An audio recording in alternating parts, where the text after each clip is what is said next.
Gautam neuro care brain stroke migraine fits brain and spine surgeries కి best neuro surgeon. నమస్తే రేవంత్. నమస్తే అండి. రేవంత్, ఫిబ్రవరి 1వ తారీఖున బడ్జెట్ను ప్రవేశపెట్టబోతున్నారు, మధ్యంతర బడ్జెట్ను. సో ప్రతి ఒక్కరి ఆశలు అంచనాలు అన్నీ కూడా ఈ బడ్జెట్ పైన ఉన్నాయి. అయితే అసలు ఈ బడ్జెట్ అనేదాన్ని ఎలా రూపొందిస్తారు, ఒక బడ్జెట్ యొక్క ఆవశ్యకత ఏంటనే దానికి ఏం చెప్తారు? ఇప్పుడు మనకి బడ్జెట్ ప్రవేశపెట్టడం అనేది సెంట్రల్ గవర్నమెంట్లో ఉంటుంది, స్టేట్ గవర్నమెంట్లో ఉంటుంది. ఇప్పుడు స్టేట్ గవర్నమెంట్ ప్రవేశపెట్టే బడ్జెట్ అనేది వాళ్ళకు సంబంధించినటువంటి అవసరాలకు అనుకూలంగా, సో వాళ్ళు దేనికి ఎంత కేటాయించాలి, వాళ్ళకు ఉన్నటువంటి పథకాలను బేస్ చేసుకొని ప్లాన్ చేస్తూ ఉంటారు. ఇక్కడ స్టేట్ బడ్జెట్ అనేది ఎక్కువ మంది జీవితాన్ని ప్రభావం చేయదు, కానీ ఒక సెంట్రల్ బడ్జెట్ అనేది భారతీయుల తలరాతను కూడా మార్చేటువంటి ఒక శక్తివంతమైన ఆయుధం. సో బేసిక్గా ఈ బడ్జెట్ ఒక హోల్ ఇండియాని, అంటే ఒక అందులో ఉన్నటువంటి ప్రజల్ని అండ్ ఇండియన్ ఎకానమీ ఏ దిశగా ప్రయాణించాలి, ఇండియన్ ఎకానమీ ఎంత పరుగులు పెట్టాలి అనే విషయాన్ని కూడా బడ్జెట్ తోటే ఒకసారి మనం ప్రతిసారి కంపేర్ చేసి చూస్తారు. ఈవెన్ మన మార్కెట్స్ని కూడా, స్టాక్ మార్కెట్ని గమనించినప్పుడు బడ్జెట్ వచ్చిన తర్వాత వాటికి అనుకూలంగా సెక్టార్స్ అనేవి ఊపొందుకుంటూ ఉంటాయి. సో బడ్జెట్లో ఏ ఏ సెక్టార్స్ మీద ఎక్కువ ఫోకస్ పెట్టారు, సో వేటి మీద బడ్జెట్ని తగ్గించారు, వీటిని బేస్ చేసుకొని ఆ సెక్టార్స్ కూడా పర్ఫామ్ చేస్తూ ఉంటాయి. సో బేసిక్గా ఒక ఇండియా ఫ్యూచర్ని డిసైడ్ చేసే బడ్జెట్ని అంత ఈజీగా రూపొందించేదేం కాదు. సో బేసిక్గా ఈ బడ్జెట్ ఫిబ్రవరి 1వ తారీఖు ప్రవేశపెట్టే ముందు కంటే ఒక 6 నెలల ముందు నుంచే దానికి సంబంధించిన కసరత్తు రెడీ అవుతూ ఉంటుంది. అంటే they will keep on working. బేసిక్గా ఓవర్ నైట్ జనరేట్ చేసేటువంటిది కాదు. ఎందుకంటే ఒకసారి ఫిబ్రవరి 1 తర్వాత దాన్ని ప్రవేశపెడితే మళ్ళీ మనకి ఏప్రిల్ 1 నుంచి నెక్స్ట్ ఇయర్ మార్చ్ 31 వరకు కూడా ఆ బడ్జెట్నే దానికి ఉన్నటువంటి అలాట్మెంట్స్ అలోకేషన్స్ని బేస్ చేసుకొని మన ఇండియా పర్ఫామ్ చేస్తూ ఉంటుంది. సో 6 months ముందే అన్ని మినిస్ట్రీస్కి అండ్ యూనియన్ టెరిటరీస్కి, స్టేట్స్కి, అన్ని కంపెనీస్కి కూడా, అంటే కంపెనీస్ అంటే ప్రైవేట్ కాదు, గవర్నమెంట్ ఆపరేటెడ్ కంపెనీస్ అన్నిటికీ కూడా ఒక రకంగా సర్క్యులర్ పంపిస్తారు. సో మీకున్నటువంటి నెక్స్ట్ అప్కమింగ్ ఎక్స్పెండిచర్స్ ఏంటి, సో బేసిక్గా మీకున్నటువంటి లోటుపాట్లు ఏంటి, ఇంకేమేమి ఇంక్లూడ్ చేయాలనుకుంటున్నారు, మీకున్నటువంటి ఆదాయం ఏంటి, దానికి సంబంధించిన ఎక్స్పెండిచర్ ఏంటి.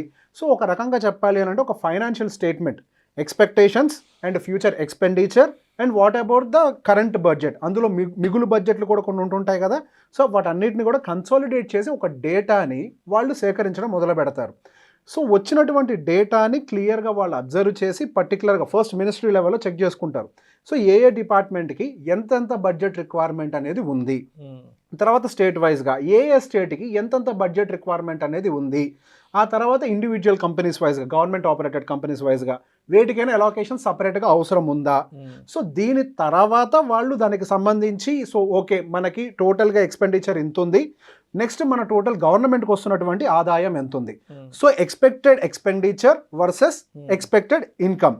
సో ఈ రెండింటిని క్లబ్ చేసి చూసి మనకి అదనపు బడ్జెట్ ఎంత కావాలి అన్న దాని గురించి ఆలోచన మొదలు పెడతారు.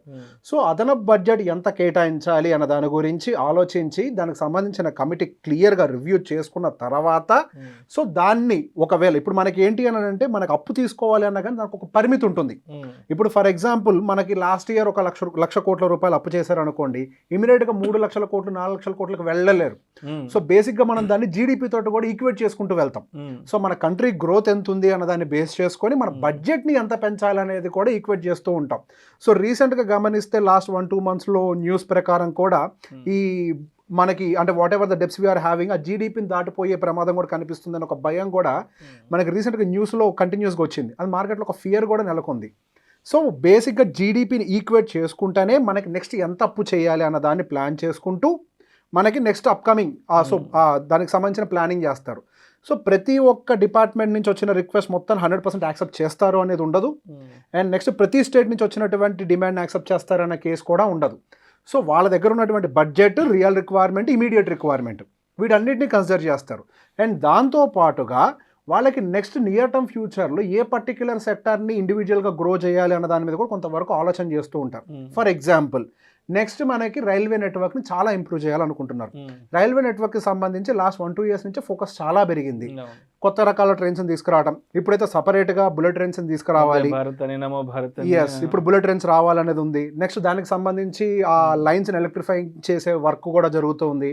సో దానికి సంబంధించి ఇప్పుడు బడ్జెట్ని పెంచాలి అంటే ఇప్పుడంటే ఇమీడియట్గా జరగబోయే దాంట్లో కాదు, మేబీ అప్కమింగ్ వాటర్లో పెంచాలి అనే దాంట్లో కూడా ఆలోచన చేస్తాం. అంటే ఇప్పుడు నెక్స్ట్ ఇండియాకి ఏది అవసరం అన్న దాన్ని బేస్ చేసుకొని వాళ్ళ బడ్జెట్ అలొకేషన్ అనేది చేస్తూ ఉంటారు.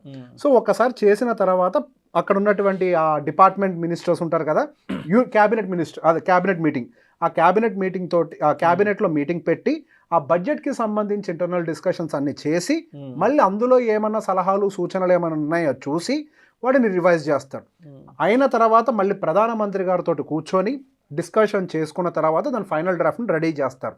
సో ఒకసారి దాన్ని ప్రవేశపెట్టే ముందు రాష్ట్రపతి గారి దగ్గర అనుమతి అంటే అప్రూవల్ తీసుకున్నాక ఆమోదం తీసుకున్న తర్వాత అది ఫిబ్రవరి 1వ తారీఖున మనకి పార్లమెంట్లో ప్రవేశపెట్టడం జరుగుతుంది.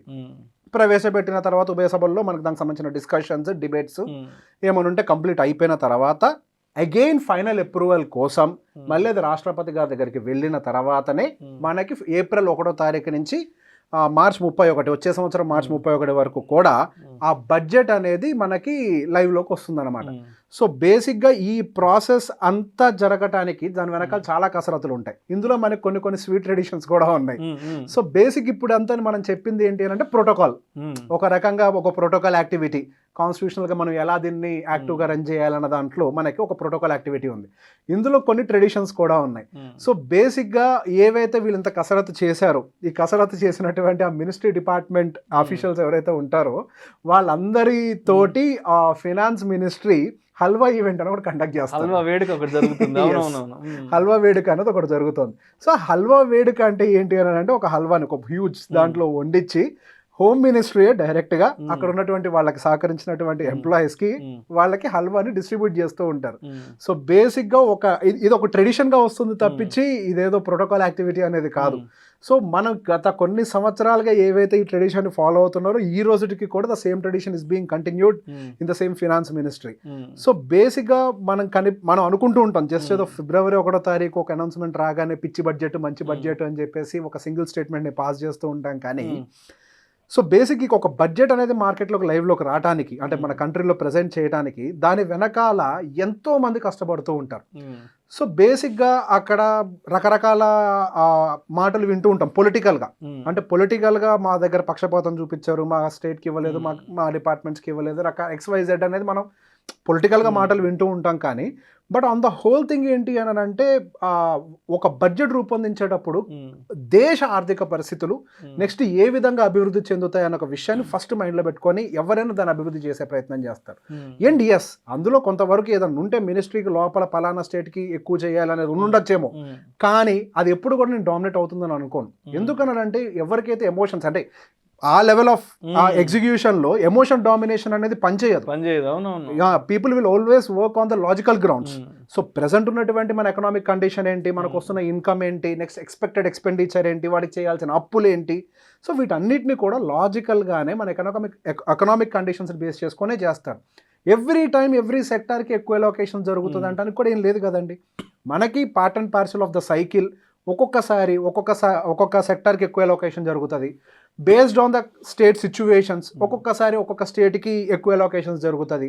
మనం చాలా సందర్భాల్లో చాలా స్టేట్స్ని చూసాం. బాగా వెనకబడ్డ స్టేట్స్ కూడా కొంత సెంట్రల్ గవర్నమెంట్ ఫోకస్ వచ్చిన తర్వాత అభివృద్ధిలో చెందిన స్టేట్స్ కూడా చాలా వచ్చాయి.